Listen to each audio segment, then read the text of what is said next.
சற்று முன் வெளியான தகவல், ரேஷன் அடைதற்கு முக்கியமான தகவல் வெளியிடுது. அது என்னன்னு பார்க்க போறோம். நீ நம்ம சேனல் சப்ஸ்கிரைப் பண்ணாம இருந்தீங்கன்னா, மறக்காம லைக் பண்ணிக்கோங்க, சப்ஸ்கிரைப் பண்ணிக்கோங்க.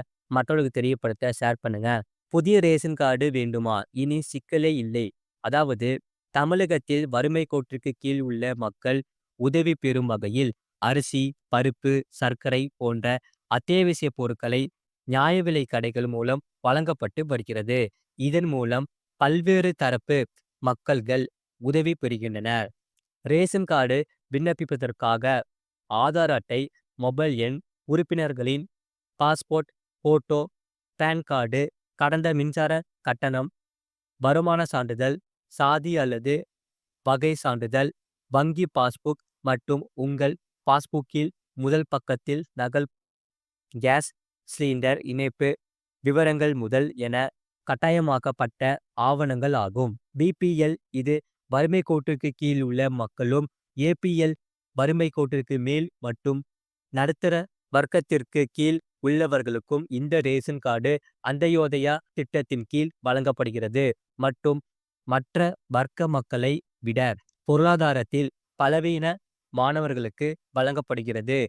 தமிழ்நாட்டு அரசின் உணவுத்துறையின் அதிகாரப்பூர்வ போர்ட்டலுக்கு சென்று ஃபுட் செக்யூரிட்டி பிரிவுக்கு செல்ல வேண்டும். இதை தொடர்ந்து புதிய ரேஷன் கார்டுக்கு விண்ணப்பிக்க வேண்டும். இதில் திரையில் தோன்றும் விண்ணப்ப படிவத்தில் கேட்கப்படும் அனைத்து தகவல்களையும் கொடுத்து பூர்த்தி செய்ய வேண்டும். அதன் பின் ஆவணங்களை பதிவேற்றம் செய்ய வேண்டும்.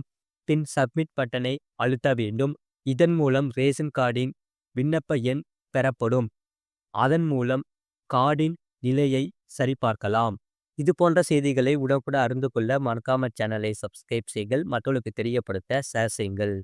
அது மட்டும் இல்லாமல், இந்தியாவில் சம்பள கமிஷனர்களின் பரிந்துரை அடிப்படையில் தான் மத்திய அரசு ஊழியர்களுக்கான சம்பளமும், ஓய்வு பெற்ற ஊழியர்களுக்கான ஓய்வூதிய தொகையும் நிர்ணயம் செய்யப்படுகிறது. இந்த சம்பள கமிஷன் முதலாக எப்போது அமலுக்கு வந்தது? ஒவ்வொரு முறை சம்பள கமிஷன் நடைமுறைக்கு வரும்போது மத்திய அரசு ஊழியர்களின் சம்பளம் எவ்வாறு உயர்ந்தது என்பதை தெரிந்து கொள்ளலாம். முதல் சம்பள கமிஷன் 1947ஆம் ஆண்டு முதன்முறையாக இந்தியாவில் மத்திய அரசு ஊழியர்களின் நலனுக்காக சம்பள கமிஷன் அமைக்கப்பட்டது. அப்போது மத்திய அரசு ஊழியர்களுக்கான குறைந்தபட்ச அடிப்படை ஊதியம் மாதத்திற்கு 55 ரூபாயாக இருந்தது. அதிகபட்ச ஊதியம் 2255 ரூபாயாக இருந்தது. 1959ஆம் ஆண்டு இரண்டாவது சம்பள கமிஷன் அமல்படுத்தப்பட்டது. அப்போது ஊழியர்களின் குறைந்தபட்ச சம்பளம் மாதத்திற்கு 80 ரூபாய் என அதிகரிக்கப்பட்டது. அதேபோல ஓய்வு கால பலன்கள் மற்றும் பிற கொடுப்பனமும் முதன்முறையாக சேர்க்கப்பட்டன.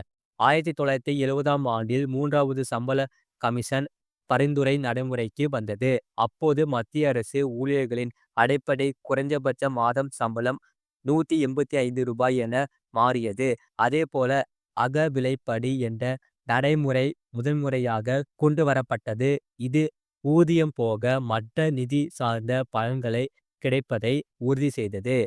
1983ஆம் ஆண்டு நான்காவது சம்பள கமிஷன் நடைமுறைப்படுத்தப்பட்டது. இதன் மூலம் மத்திய அரசு ஊழியர்களின் அடிப்படை மாதம் சம்பளம் 750 ரூபாய் என உயர்த்தப்பட்டது. இதில் முதன்முறையாக ஊழியர்களுக்கு போக்குவரத்து செலவினங்கள் மற்றும் வீட்டு வாடகை உள்ளிட்ட செலவினர்களுக்கான கொடுப்பனமும் சேர்க்கப்பட்டன. 1997ஆம் ஆண்டு ஐந்தாவது சம்பள கமிஷன் அமலுக்கு வந்தது. அப்போது மத்திய அரசு ஊழியர்களின் மாதாந்திர குறைந்தபட்ச மாத சம்பளம் 250 ரூபாய் என மாறியது. அப்பொழுதுதான் ஊழியர்களுக்கு அவர்களின் அடிப்படை சம்பளத்தில் 50% தொகையை அகவிலைப்படியாக வழங்க வேண்டும் என அறிவிக்கப்பட்டது. இது போன்ற செய்திகளை உடனுக்குடன் அறிந்து கொள்ள மறக்காம சேனலை சப்ஸ்கிரைப் செய்யுங்கள். மற்றவர்களுக்கு தெரியப்படுத்த ஷேர் செய்யுங்கள்.